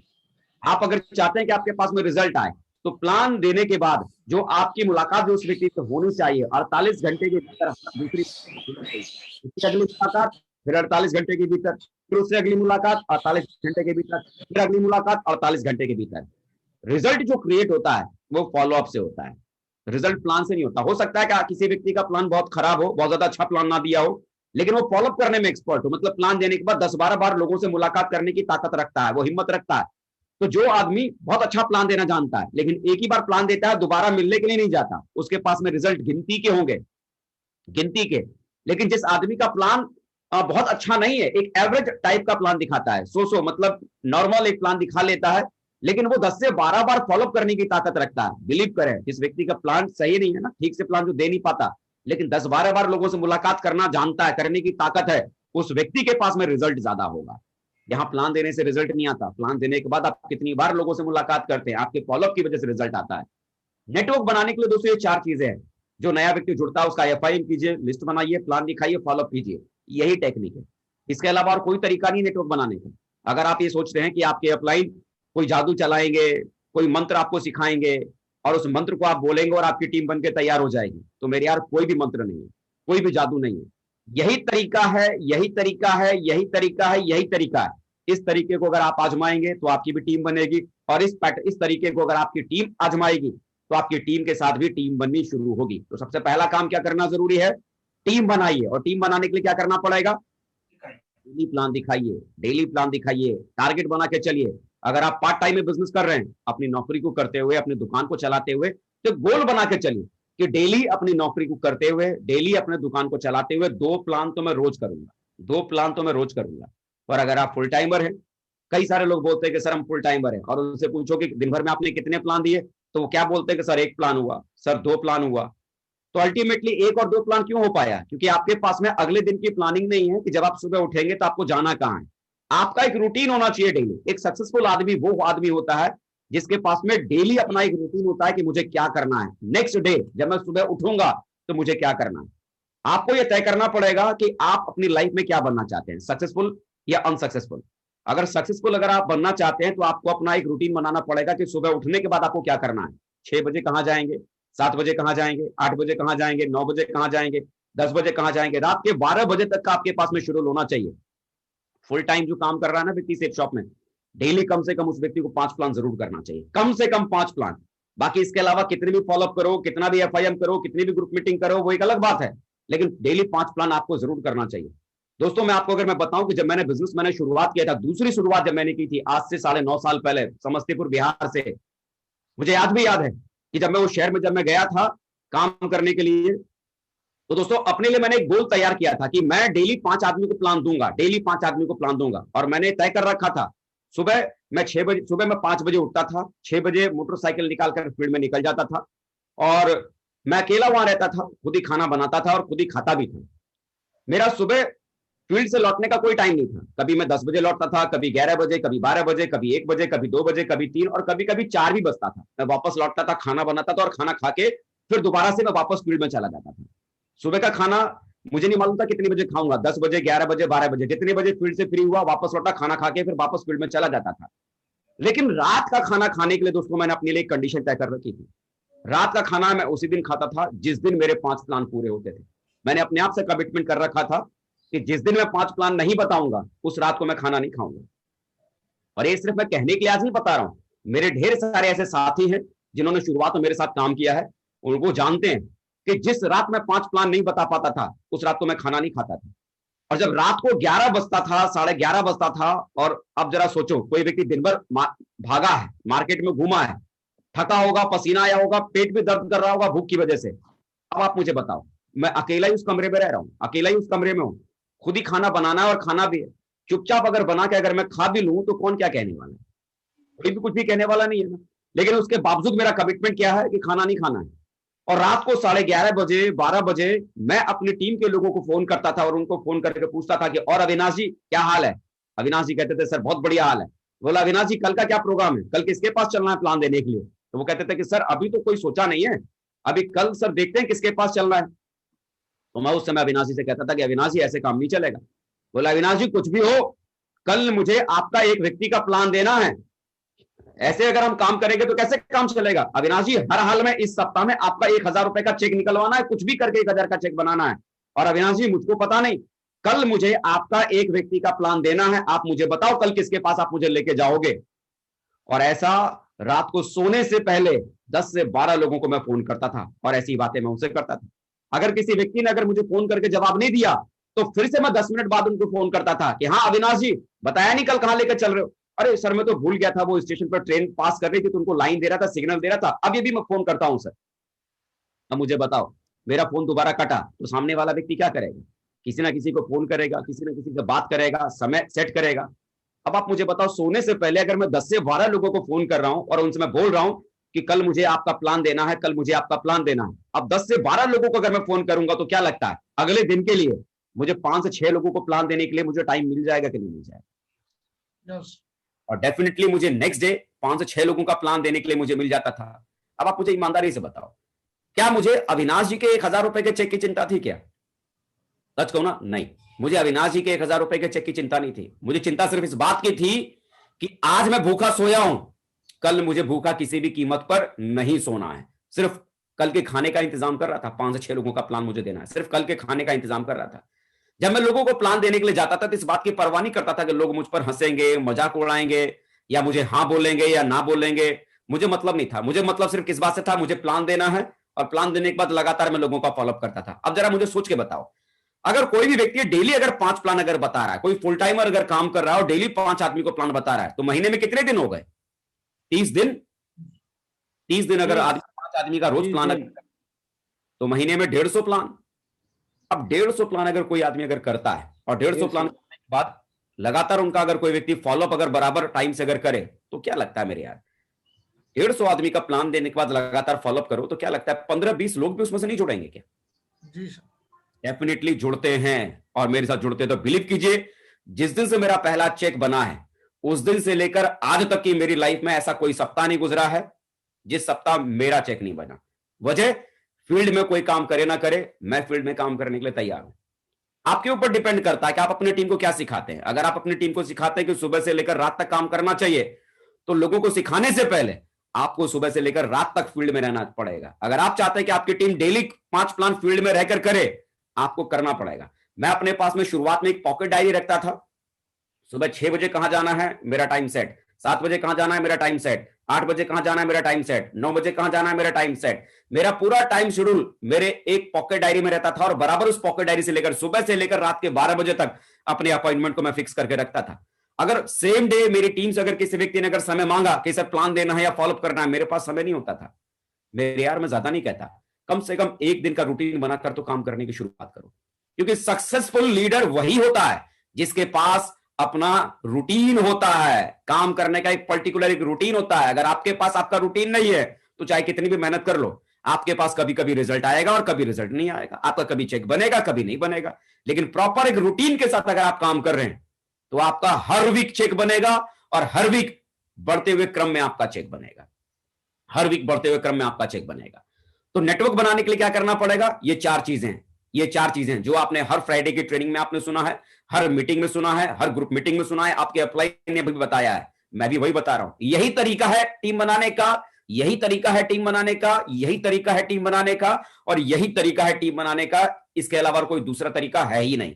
आपको FIM करना पड़ेगा, लिस्ट बनाना सीखना पड़ेगा, फॉलोअप प्लान देना पड़ेगा, फॉलोअप करना पड़ेगा, ये आपको आजमाने पड़ेंगे। और नेटवर्क को टिकाना, नेटवर्क को रोकना भी बहुत जरूरी है। मान लीजिए आप नेटवर्क बनाते चले गए, लेकिन अगर आप उस नेटवर्क को अगर आप रोकने में कामयाब नहीं हो पाए, अगर आप उस नेटवर्क को संभालने में कामयाब नहीं हो पाए, तो नेटवर्क बनाने से भी आपको कोई फायदा मिलने वाला नहीं है।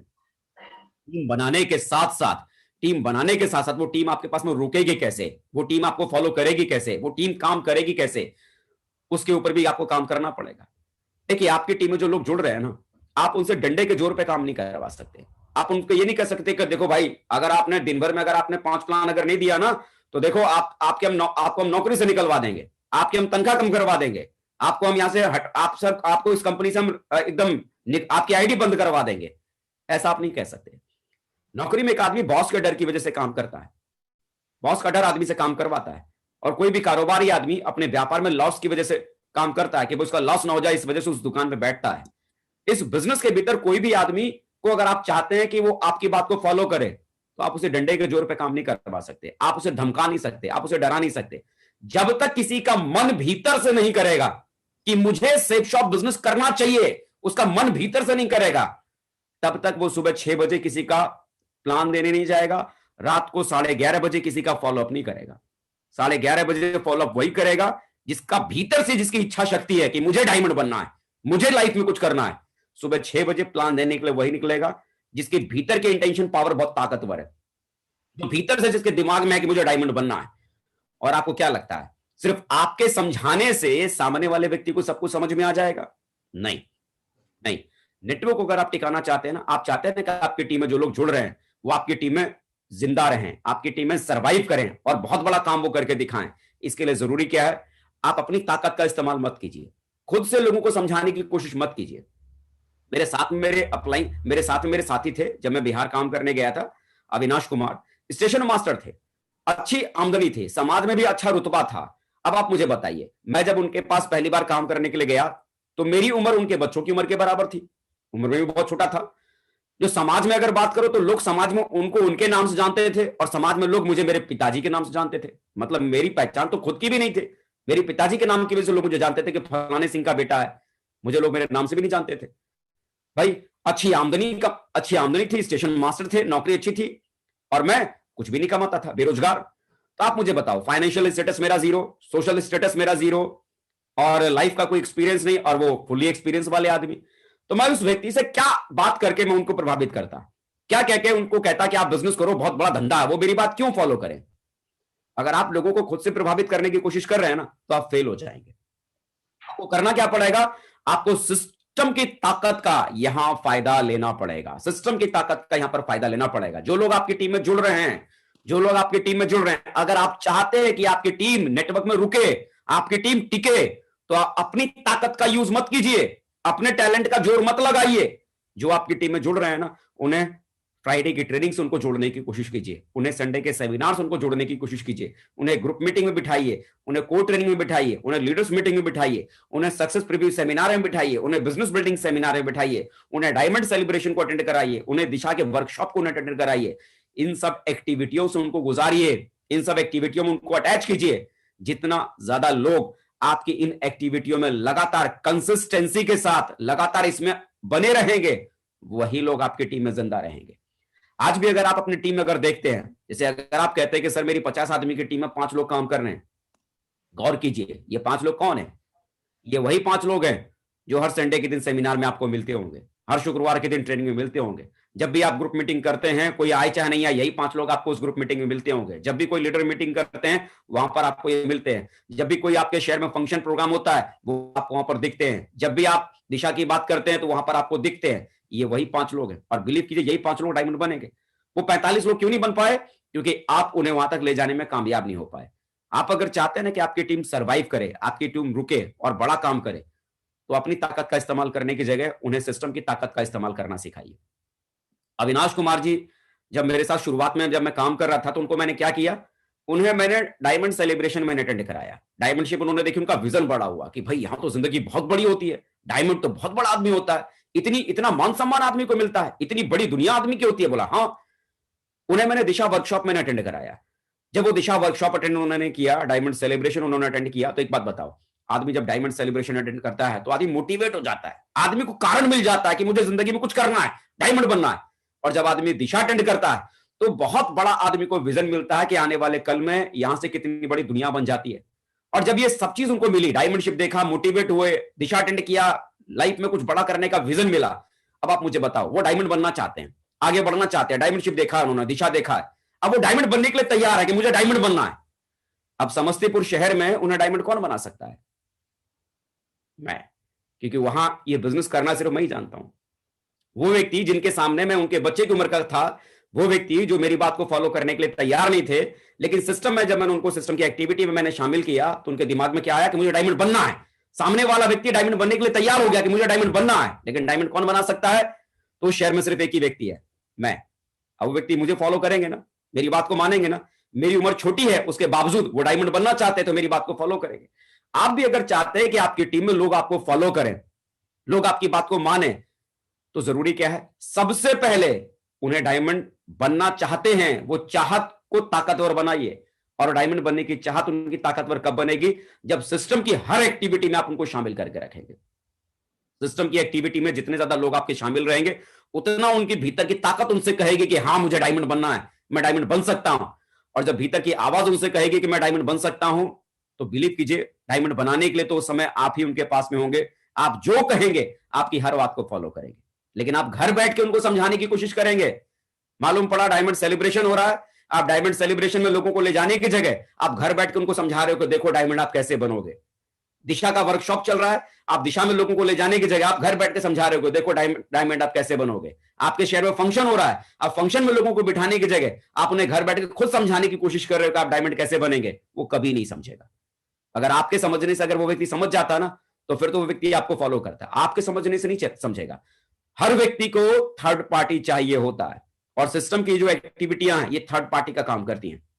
आपको नहीं मालूम वो किस फंक्शन में आएगा, किस मीटिंग को अटेंड करेगा, किस व्यक्ति को देखने के बाद वो किसको देखकर प्रभावित हो जाएगा और वो ये बिजनेस को करने का बहुत बड़ा डिसीजन ले लेगा। आपको नहीं पता। थर्ड पार्टी की जरूरत पड़ती है। तो थर्ड पार्टी करने के लिए सिस्टम की इन सारी एक्टिविटियों में अपने लोगों को शामिल करके रखिए।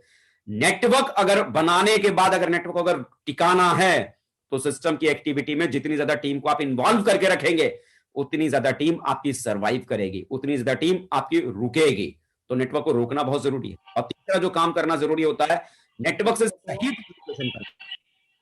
यहां देखिए, यहां क्या लिखा हुआ है, नेटवर्क से सही डुप्लीकेशन करवाना। सिर्फ डुप्लीकेशन करवाना नहीं, दो तरह के डुप्लीकेशन होते हैं, एक होता है राइट डुप्लीकेशन और दूसरा होता है रॉन्ग डुप्लीकेशन। आपको यह तय करना पड़ेगा, क्योंकि अगर आप लोगों को सही चीज नहीं बताएंगे कि क्या करना चाहिए और क्या नहीं करना चाहिए, अगर आपने लोगों को अगर नहीं बताया कि क्या करना चाहिए, तो लोग क्या करना शुरू कर देंगे, गलत करना शुरू कर देंगे। अगर आप चाहते हैं कि आपकी टीम हर चीज सही करे, तो उससे पहले क्या करना पड़ेगा, आपको हर चीज को सही करना पड़ेगा। अगर आप गलती से गलत करेंगे ना, तो आपकी टीम जाने अनजाने में आपको फॉलो कर रही है, आप गलतियां करते चले जाएंगे और आपकी टीम धीरे धीरे धीरे धीरे आपको कॉपी करना शुरू कर देगी, आपको कॉपी करना शुरू कर देगी। और आप क्या चाहते हैं कि आपकी टीम क्या करे, आपको कॉपी करे? तो आपको जाने अनजाने में भी गलती करने से बचना पड़ेगा। वो चीजें कीजिए जो आप चाहते हैं कि आपकी टीम करे, जो आप कहेंगे वही करेंगे, तो लोग तेजी से आपकी बात को डुप्लीकेट करेंगे। आपके द्वारा सिर्फ कहा जाए और उसे किया ना जाए, तो लोग उसे डुप्लीकेट नहीं करते हैं, बल आपके द्वारा जो गतिविधि की जाती है उसे देखकर लोग सीखते हैं, उन गतिविधियों के बारे में सुनकर नहीं सीखते हैं। तो आप चाहते हैं ना कि आपकी टीम सुबह 6 बजे फील्ड में निकले प्लान देने के लिए, तो आपको पहले क्या करना पड़ेगा, सुबह 6 बजे खुद फील्ड में निकलकर लोगों को प्लान दिखाना पड़ेगा। आप चाहते हैं ना कि रात को 11 बजे भी आपकी टीम फॉलोअप करे, तो आपको रात को 11 बजे फॉलोअप करना होगा। जिस व्यक्ति के साथ सुबह 6 बजे प्लान दे रहे हैं ना, लोग क्या बोलेगा, अरे सुबह 6 बजे कौन सा प्लान सुनने के लिए मिलता है। जिस व्यक्ति के साथ आप प्लान दे रहे हैं ना सुबह 6 बजे, जिस व्यक्ति के गेस्ट को प्लान दे रहे हैं, कोई सीखे ना सीखे, जिसके साथ में आप सुबह 6 बजे प्लान दे रहे हैं, वो जरूर सीख जाएगा सुबह 6 बजे भी प्लान होता है, क्योंकि आप उसे सिखा रहे हैं खुद करके। जो कहता है ना कि रात को 11 बजे कोई फॉलोअप में नहीं मिलता है, रात को 11 बजे जिस व्यक्ति के गेस्ट का फॉलोअप करने आप जाएंगे ना, कोई सीखे ना सीखे, जिस व्यक्ति के साथ रात को 11 बजे फॉलोअप करने आप गए हैं ना, वो आपके साथ आपको 11 बजे फॉलोअप करते हुए देखकर सीखेगा कि रात के 11 बजे भी फॉलोअप होता है। आप जो चाहते हैं ना, वो आपको करके दिखाना पड़ेगा। आप चाहते हैं कि आपकी टीम बराबर लोगों को प्लान दे, बराबर लोगों का फॉलोअप करे, तो वो सारी की सारी चीजों को आपको फॉलो करना होगा, वरना जाने अनजाने में आपकी टीम वो फॉलो करेगी जो आप नहीं चाहते, जो आप नहीं चाहते। वो कीजिए जो आपकी टीम चाहती है। अगर गलती से भी अगर आपने गलती की, तो गलतियां होनी शुरू हो जाएंगी। क्या होता है कि जैसे देखिए, घर के भीतर एक कोई भी बाप, चाहे वो कितना भी बड़ा दारूबाज हो, दारू पीता हो, सिगरेट पीता हो, कितना भी बड़ा ड्रिंकर हो, क्या वो आदमी कभी भी चाहता है कि उसका बच्चा दारू पिए या उसका बच्चा सिगरेट पिए? नो। बड़ा दारू पीने वाला कभी नहीं चाहता कि उसका बच्चा उसके जैसा बने, वो दारू पिए। लेकिन क्या होता है कि मान लो कोई व्यक्ति अगर अपने घर में बैठ के डेली पैक बनाता है, डेली पीता है, सिगरेट लगाता है, वो नहीं चाहता कि उसके बच्चे शराब पिए, वो नहीं चाहता कि उसके बच्चे सिगरेट पिए, वो नहीं चाहता कि उसके बच्चे गाली दे, लेकिन उसका स्वभाव है, बातों में गालियां निकलती हैं। तो धीरे धीरे क्या होगा कि बच्चा उसी घर में रहते रहते शराब पीना शुरू कर देगा, सिगरेट पीना शुरू कर देगा, उसकी बोली भाषा में गाली शामिल हो जाएगा, और एक समय ऐसा आएगा कि अपने पिताजी को भी क्रॉस कर सकता है। देखो, वो बाप नहीं चाहता था कि उसका बच्चा शराब पिए, वो बाप नहीं चाहता था कि उसका बच्चा सिगरेट पिए, वो बाप नहीं चाहता था कि उसका बच्चा गाली गलौज या असभ्य तरीके से लोगों से बात करे। लेकिन वो आदमी वो काम कर रहा था जो चाहता था उसका बच्चा ना करे। तो लोग, आप जो सिखाना चाहते हैं ना कि बेटा शराब मत पियो, बेटा शराब मत पियो, बेस्ट तरीका क्या है, आप शराब मत पियो। आप सिखाना चाहते हो ना कि बेटा सिगरेट मत पियो, सिगरेट मत पियो, सिखाने का एक तरीका है, कहने की जगह आप सिगरेट मत पियो। आप सिखाना चाहते हो ना कि बेटा गाली गलौज के साथ लोगों से बात नहीं करते हैं, सभ्यता से लोगों से बात करनी चाहिए, आप लोगों से सभ्यता से बात करना शुरू कर दीजिए। ये चीज है।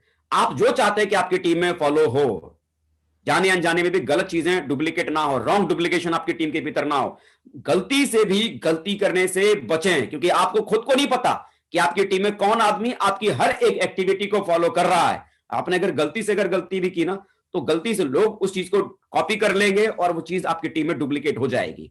तो आप क्या चाहते हैं कि आपकी टीम में गलत चीजें डुप्लीकेट हो या सही चीजें डुप्लीकेट हो? सही चीज। जाहिर सी बात है, सही चीज आप चाहेंगे डुप्लीकेट हो, तो आप वो कीजिए जो सिस्टम में एथिकल है, सही है, और सही चीजों को डुप्लीकेट करे। क्योंकि हमेशा डाउनलाइन अपने अपलाइन की कॉपी करता है, हमेशा। अगर आप अपने अपलाइन का फोन नहीं उठाएंगे, तो आपके डाउनलाइन भी आपका फोन नहीं उठाएगी। जब भी आपके अपलाइन का फोन आए, इस बिजनेस के भीतर अपलाइन के फोन को $1 मिलियन कॉल कहा जाता है। जब भी आपके अपलाइन का फोन आए, उनके फोन को जरूर उठाइए, उनसे जरूर बात कीजिए, उसमें आपका फायदा है। हो सकता है कई बार हम अब उनके फोन को नहीं उठा पाते हैं, कहीं इंगेज होते हैं, कहीं बिजी होते हैं, लेकिन कॉल बैक जरूर दीजिए। अगर आप अपने अपलाइन को कॉल बैक नहीं करते हैं तो बिलीव कीजिए, आपकी भी टीम है, कॉल बैक वहां से भी नहीं आने वाला है। आप अगर मीटिंग सेमिनार में नहीं आएंगे तो आपकी डाउनलाइन से भी कोई मीटिंग सेमिनार में नहीं आएंगे। आप यदि बहाने बनाएंगे तो आपकी डाउनलाइन में भी लोग होंगे जो अपनी टीम में नीचे बहाने बनाना शुरू करेंगे। आप बोलेंगे कि सर मुझे बहुत जरूरी काम है, सर मुझे बुखार आ गया है, मैं इसलिए मीटिंग में नहीं आ सकता, मैं इसलिए ट्रेनिंग में नहीं आ सकता। आपकी भी डाउनलाइन है, उसे भी समझ में आ जाएगा ये जबरदस्त वाला फॉर्मूला, ये फॉर्मूला काम करता है। आने वाले कल में वो भी फॉर्मूला आजमाएगी और वो भी क्या कहेगी आपसे, सर मुझे बुखार है, सर बहुत जरूरी काम है। मेरे यार पर्सनल लाइफ को थोड़ा साइड में कर आपको लाइफ में आगे बढ़ना पड़ेगा, पर्सनल लाइफ को आगे हटाकर बढ़ना पड़ेगा। शुरुआत दोस्तों, जब शुरुआत मैंने दोबारा 9.5 साल पहले की थी, बिहार जब मैं गया था तो 3.5 साल डटकर मैंने वहां काम किया। होली, दिवाली, छठ, दुर्गा पूजा, सारे 30 त्योहार मैंने हटा दिए। घर परिवार में न जाने कितनी शादियां हुई, कितने बर्थडे पार्टी हुई, मैं वहां कभी नहीं गया, क्योंकि मुझे एक बात मालूम थी कि इन शादी पार्टी में शामिल होते होते भी जिंदगी में कुछ नहीं हुआ। 3-4 साल अगर नहीं भी गए तो क्या फर्क पड़ता है, लेकिन 3-4 साल अगर आपने ये सोशल लाइफ से अगर आप दूर अगर हटे, सिर्फ आपको एक लाइफ जीनी है, सेफ शॉप वाली लाइफ। अगर सेफ शॉप लाइफ को अगर आपने जिया ना, 3.5 साल सोशल लाइफ को दूर कर दो अपनी लाइफ से, 3-4 साल अगर आपने अपनी लाइफ से सोशल लाइफ अगर दूर अगर कर ली और सिर्फ सेफ शॉप वाली लाइफ अगर आपने जिया, तो बिलीव करो आने वाले कल में उसी समाज में, जिस समाज में आपने अपनी सोशल वाली लाइफ को जिया नहीं है, उस समाज में लोग आपको सल्यूट करेंगे, अदब से आपसे बात करेंगे, झुक कर लोग आपको सलाम करेंगे। बस 3 से 4 साल सोशल लाइफ को छोड़कर सिर्फ सेफ शॉप की लाइफ को दोस्तों जीना शुरू कर दो, बहाने नहीं। क्योंकि बहाने अगर आपने बनाना शुरू कर दिए तो आपकी टीम में बहाने बनाने वाले एक से बढ़कर एक खलीफा हैं। कई बार हमको क्या लगता है कि हम अपने अपलाइन को कोई बहाना बना देते हैं और हमको लगता है कि हमने अपने अपलाइन को बेवकूफ बना दिया, हमने अपने अपलाइन को उल्लू बना दिया। रियलिटी में क्या होता है कि अपलाइन को हम बेवकूफ नहीं बनाते हैं, उल्लू नहीं बनाते हैं, अपलाइन हमसे ज्यादा समझदार है। भाई आप अपने अपलाइन को उल्लू नहीं बनाते हैं, बल्कि आप अपनी लाइफ से खिलवाड़ कर रहे हैं। अपलाइन सब समझती है कि आप जब जब उन्हें बहाना बना के देते हैं, जब जब उन्हें बेवकूफ बनाने की कोशिश करते हैं, अपलाइन आपकी हर छोटी बड़ी बात को समझ जाती है। अपलाइन की लाइफ से नहीं खेल रहे हैं, आप अपनी लाइफ से खेल रहे हैं। अपनी लाइफ को लेकर सिंसियर रहिए। ये नेटवर्क इंडस्ट्री है, यहां पर हर चीज कॉपी होती है, हर चीज जैसा आप करेंगे वैसा आपको मिलेगा। ये कॉपी कैट मार्केटिंग है। तो डुप्लीकेशन ये बहुत बड़ा औजार है। जितना अच्छी चीजों को आप करेंगे, आपकी टीम में उतना ही अच्छी चीजें फॉलो होंगी। जितना कमिटमेंट को आप फॉलो करेंगे, उतना ही कमिटमेंट आपकी टीम में फॉलो होगा। आप कंपनी के टारगेट को क्वालिफाई करेंगे, आपकी टीम में लोग टारगेट क्वालिफाई करेंगे। आप लगातार आप प्रोग्रेस कर रहे हैं, लगातार आप प्रोग्रेस करेंगे। हर 3 महीने में आप अपनी रिकॉग्निशन लेवल को चेंज कर रहे हैं, हर 4 महीने में अपनी रिकॉग्निशन लेवल को चेंज कर रहे हैं। आपको देखकर आपकी टीम में इस बात का भी डुप्लीकेशन होगा। हर 3 महीने में, हर 4 महीने में लोग अपनी रिकॉग्निशन को चेंज करेंगे, लोग चेंज करेंगे। और आप अगर अपनी रिकॉग्निशन को अगर आप एक सर्टेन टाइम पर अगर नहीं बदल पा रहे हैं, देखो कोई भी लीडर, कोई भी व्यक्ति अपनी टीम में अपने अपलाइन को तभी तक फॉलो करता है जब लगातार उसका upline time to time progress कर रहा है। अगर आप प्रोग्रेस अगर फास्ट अगर नहीं कर रहे हैं तो धीरे धीरे लोग आपको भी फॉलो करना कम कर देंगे। आप चाहते हैं ना कि आपकी टीम आपको फॉलो करती रहे, तो उसके लिए जरूरी क्या है? आपको अपनी प्रोग्रेस बहुत फास्ट रखनी पड़ेगी। आपको अपनी प्रोग्रेस फास्ट रखनी पड़ेगी। 3 से 4 महीने में आपको अपनी रिकॉग्निशन लेवल बदलना पड़ेगा, चाहे भले आपको पैसे की जरूरत हो चाहे नहीं हो।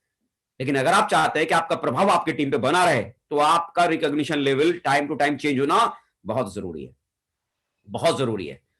ये दोस्तों बेसिक चीजें हैं। मैंने कोई बहुत बड़ी बड़ी बातें मैंने आपको नहीं बताई, मैंने बहुत बेसिक चीजें मैंने आपको बताई कि बेसिक ये चीजें हैं जिसको फॉलो करके कोई भी आदमी इजीली आगे बढ़ सकता है। पहला काम टीम बनाना, दूसरा काम टीम को टिकाना, और तीसरा काम नेटवर्क से सही डुप्लीकेशन करवाना। ये 3 चीजें, ये 3 चीजें मुझे मेरी ग्रेट अपलाइन ने मुझे सिखाई थी, सिस्टम ने मुझे बताया था, और इन्हीं 3 चीजों को मैंने फॉलो भी किया। नेटवर्क बनाया, नेटवर्क को टिकाया, और नेटवर्क को टिकाने के साथ जो मैं चाहता था कि मेरी टीम करे, उसे करने से पहले मैंने उसे खुद करना शुरू किया। मैं चाहता था कि मेरी टीम ट्रेनिंग में रहे, सबसे पहले मैंने रहना शुरू किया।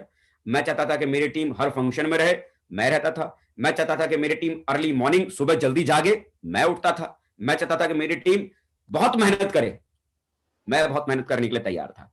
तो टीम को कुछ भी कहने से बेहतर है करना शुरू कर दीजिए। वही मैंने करना शुरू किया। इन्हीं चीजों को करने की वजह से आज ये सक्सेस मेरी लाइफ में मुझ तक आई है। ये सक्सेस मुझ तक मेरी लाइफ में आई है। ये कुछ ऐसे लोग हैं दोस्तों जिनकी वजह से मेरी दुनिया बहुत बड़ी बनी है। ये कुछ ऐसे लोग हैं जिनकी वजह से ये दुनिया मेरी बहुत बड़ी बनी है।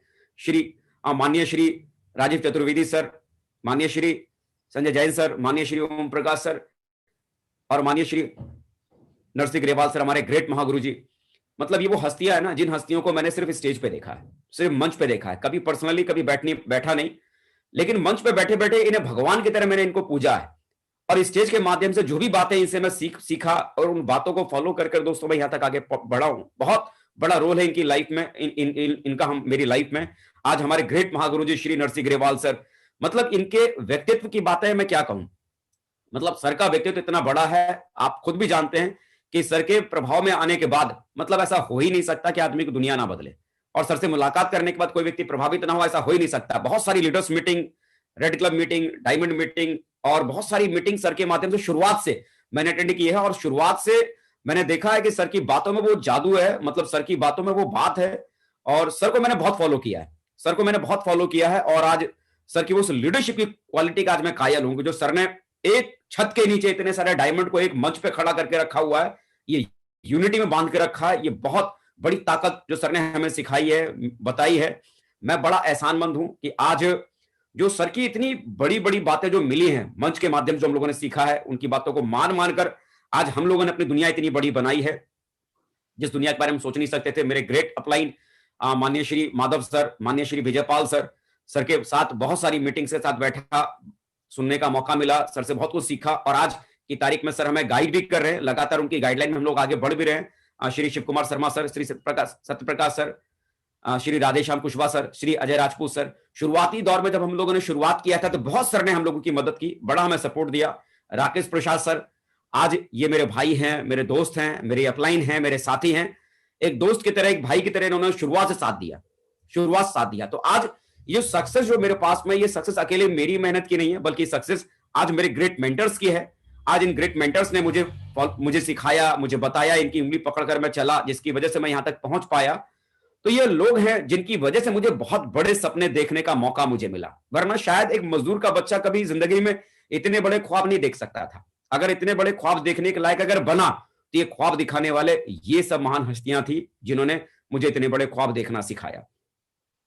दोस्तों, इस मीटिंग में जाते जाते एक चीज मैं जरूर कहना चाहूंगा। आज मेरी दुनिया जहां बदली है, आज मैं जहां तक पहुंच पाया हूं, और मैं अगर अपनी लाइफ को बदलने का अगर सबसे बड़ा क्रेडिट अगर अपनी लाइफ में अगर मैं किसी को अगर देना अगर चाहता हूं तो वो शख्सियत कोई और नहीं बल्कि मेरी ग्रेट अपलाइन, मेरे ग्रेट मेंटर माननीय श्री सत्येंद्र प्रसाद सर हैं। आज वो मेरे गुरु हैं, मेरे कोच हैं, मेरे अपलाइन हैं। ये वो व्यक्ति हैं जिन्होंने मुझे इस बिजनेस के बारे में, सेफ शॉप बिजनेस के बारे में बताया था। आज ये वो व्यक्ति हैं जिन्होंने मुझे सेफ शॉप के प्लान को कैसे दिया जाता है, किसी को कैसे समझाते हैं, वो समझाना मुझे सिखाया था, फॉलोअप करना मुझे सिखाया था, FIM करना सिखाया था। वो हर सेफ शॉप की बेसिक से बेसिक चीजें इन्होंने शुरुआत में मुझे सिखाई थी। और आज इनकी गाइडलाइन में लगातार काम करते करते आज यहां तक मैं पहुंच पाया हूं।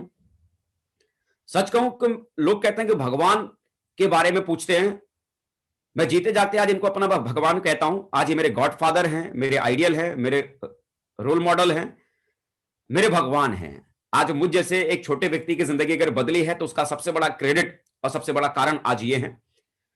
एक लाइन में अगर एक बात अगर मैं कहना चाहता हूं कि मेरे भाई, अब तक अगर आपने इस बिजनेस के भीतर चाहे कितना भी टाइम आपने लगाया है ना, आप 6 महीने से इस बिजनेस को कर रहे हैं, साल भर से कर रहे हैं, 2 साल से कर रहे हैं, 3 साल से कर रहे हैं, 4 साल से कर रहे हैं, मैं नहीं जानता कि आप में से कितने सालों से आप लोग ये बिजनेस आप कर रहे हैं।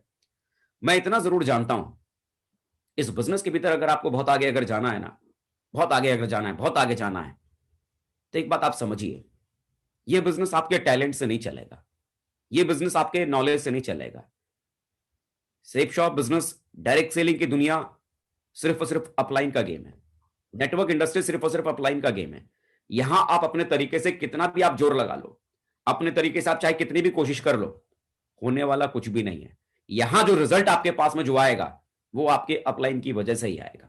तो सबसे बड़ा काम जो आज की तारीख में अगर आप चाहते हैं ना कि आपका काम बहुत आसान हो जाए, बहुत आसानी से आप प्रोग्रेस करें, बहुत आसानी से आप आगे बढ़ें, उसके लिए अगर मैं जाते जाते अगर मैं एक कोई बहुत बड़ी अगर मैं टिप अगर मैं देना अगर आपको अगर मैं चाहूं ना, तो एक टिप मैं जरूर दे सकता हूं कि सबसे पहला काम एक काम करना। आपकी अपलाइन की सीरीज में ढेर सारे आपके अपलाइन होंगे। जिस व्यक्ति ने आपको जोड़ा होगा, आज हो सकता है वो भी एक्टिवली काम कर रहे होंगे और वो आपके ऊपर आपके खड़े होंगे, उनसे भी ऊपर कोई ना कोई अपलाइन होगा। और उनसे भी ऊपर कोई ना कोई अपलाइन होगा, और उनसे भी ऊपर कोई ना कोई अपलाइन होगा। आपकी लाइन ऑफ स्पॉन्सरशिप में, आपकी अपलाइन के सीरीज में कई सारे आपके अपलाइन होंगे। सबसे पहला काम जो एक करना, उस अपलाइन की सीरीज में से किसी एक व्यक्ति को चुनना, जिससे आपका दिल मिलता है, जिससे आपका विचार मिलता है, जिससे आपकी सोच मिलती है, जिससे मिलने के बाद आपको मुश्किल से मुश्किल काम भी आपको आसान दिखता है, जिससे मिलने के बाद, जिससे बात करने के बाद आपको जिंदगी में सफल होना आसान सा लगने लगता है। उस एक व्यक्ति को चुनना, और चुनने के बाद उस व्यक्ति को अप्लाई नहीं, बल्कि उस व्यक्ति को अपना गुरु बनाना, उस व्यक्ति को अपना गुरु बनाना। उसे चुनने से पहले चाहे कितना भी आपको टाइम लेना हो, लेना, 1 दिन लगाना है, 2 दिन लगाना है, हफ्ता भर, महीना, 2 महीना, 6 महीना, साल भर, जितना टाइम आपको उस व्यक्ति को चुनने में लगाने का आपको लगता है, मन करता है, सेलेक्ट करने में टाइम लगाओ, महीना, 2 महीना, 3 महीना, 4 महीना, जितना टाइम आप ले सकते हो लो। लेकिन एक बार चुनने के बाद है ना, एक बार जिस अपलाइन को आपने अपना गुरु बनाया, गुरु बनाने के बाद कोई किंतु, परंतु, लेकिन, बट, इफ, वाई, काय को, ये सब उठा के कचरे के डब्बे में फेंक देना। उसके बाद जो आपका वो गुरु आपसे कहता है उसे फॉलो करना, उसे फॉलो करना, उसे फॉलो करना, उसे फॉलो करना। बिलीव कीजिए, बिलीव कीजिए, बिलीव कीजिए, सेफ शॉप बिजनेस के भीतर क्राउन बनने का, क्राउन एम्बेसडर बनने का यही सबसे बड़ा मंत्र है, सबसे बड़ा मंत्र है। किसी एक व्यक्ति को चुनकर आंख बंद करके सिर्फ उनको फॉलो कीजिए, आंख बंद करके उनको फॉलो कीजिए, कोई किंतु परंतु इफ बट नहीं। क्योंकि आंख बंद करके अगर आपने उन्हें फॉलो करना शुरू कर दिया तो बिलीव करो, वही एक अपलाइन आपको क्राउन एम्बेसडर तक आपको ले जा सकते हैं, यूनिवर्सल क्राउन एम्बेसडर तक आपको ले जा सकते हैं। बदलने की जरूरत नहीं है, उन्हें सिर्फ फॉलो कीजिए, आंख बंद करके उनको फॉलो कीजिए। सक्सेस का ये सबसे बड़ा मंत्र है, सबसे बड़ा मंत्र। मैंने दोस्तों यही किया, क्योंकि जब तक मैं समझदार बनता रहा 3.5 साल में सिल्वर, लेकिन समझदारी छोड़ने के बाद सिर्फ अपलाइन का हनुमान बन गया। अपलाइन ने जो बोला सिर्फ कर दिया, अपलाइन ने जो बोला सिर्फ कर दिया। क्यों करना है, इसे करने से क्या होगा, वो मेरा हेडेक नहीं, वो मेरे अपलाइन का हेडेक। आज मैं क्राउन एम्बेसडर बनने वाला हूं। आज भी अपना दिमाग नहीं लगाता, आज भी नहीं सोचता कि मुझे काम कैसे करना चाहिए। कुछ भी करने से पहले अपने अपलाइन को जरूर फोन करता हूं, उनसे बात करता हूं, और वो जब डिसीजन देते हैं तो आज मैं उनको फॉलो करता हूं। मैं सिंपल सी बात जानता हूं कि किसी व्यक्ति से पूछ लेने से अगर जिंदगी की परेशानी अगर कम हो जाती है तो जिंदगी में खामा-खामी इतनी परेशानियां पाल कर रखने से क्या फायदा। परेशानियां पालने का काम अपने अपलाइन को दे दो, और आपका अपलाइन जो कहता है खाली उसको खाली फॉलो करते चले जाओ। बिलीव करो, ये छोटी सी बात बहुत देखने में है, लेकिन सच कहूं ना, यही बात को समझने में किसी व्यक्ति को 6 महीना लग जाता है, किसी को साल भर लग जाता है, किसी को 1.5 साल लग जाता है, किसी को 2 साल लग जाता है, कि किसी एक अपलाइन को चुनकर उनकी बात को मानकर आप बहुत दूर जा सकते हैं, बहुत दूर जा सकते हैं। आज दोस्तों मैं बड़ा आभारी हूं, आज मैं बहुत आभारी हूं कि आज आप लोगों के बीच में मुझे आने का मौका मिला और आप लोगों से मुझे बात करने का मौका मिला। मैं बड़ा एहसानमंद हूं। आज एनसी विश्वास सर का, अरजीत सरकार जी का, संजय यादव जी का बहुत बहुत शुक्रिया जो आपने मुझे अपनी टीम से मुलाकात करने का मौका दिया। आज आपके इतने दमदार साथियों से मिलने का मुझे मौका मिला। मैं आप सबका बहुत बहुत शुक्रिया अदा करना चाहूंगा, और सबसे ज्यादा मैं थैंक यू मैं कहना चाहूंगा हम सभी के, हमारे ग्रेट गुरु, हमारे महागुरु, मतलब वर्ड नहीं है मुझे उनके बारे में कुछ भी कहने के लिए। मतलब मुझ जैसे व्यक्ति का तो कोई अस्तित्व ही नहीं है कि मैं कुछ कह सकूं। मतलब उनकी उंगली के नाखून के बराबर भी अगर मैं बन जाऊं तो मैं अपने आप को बड़ा भाग्यशाली मानूं। मतलब वो शख्सियत, हमारे ग्रेट महागुरु जी, इंडियन डायरेक्ट सेलिंग के मतलब शहंशाह के कहिए, बेताज बादशाह हैं वो, माननीय श्री नरसिंह ग्रेवाल सर। आज उनका प्रभाव मेरी जिंदगी में बहुत ज्यादा है, और आज मैं बहुत एहसानमंद हूं कि आज सर ने मुझे इस काबिल समझा, मुझे ये मौका दिया कि आप लोगों के बीच में आकर अपनी बातों को मैं कह पाया। और आज मैं जो भी कुछ बन पाया हूं, जो संस्कार आज हमारे भीतर हैं, आज सर के ही दिए हुए संस्कार हम लोगों के खून में दौड़ रहा है। आज उनकी वजह से हम लोगों की जिंदगियां हैं, उनकी वजह से हम जैसे हजारों और लाखों लोगों का जीवन बदला है। सर बहुत बहुत शुक्रिया जो सर आज आपने मुझे इस काबिल समझा और इस प्यारी सी टीम से मुझे मिलने का मौका दिया। बहुत बहुत शुक्रिया सर, दिल की गहराइयों से आपका धन्यवाद sir. Thank you very much sir, जिंदगी बदलने के लिए, ये समय दिलवाने के लिए सर, बहुत बहुत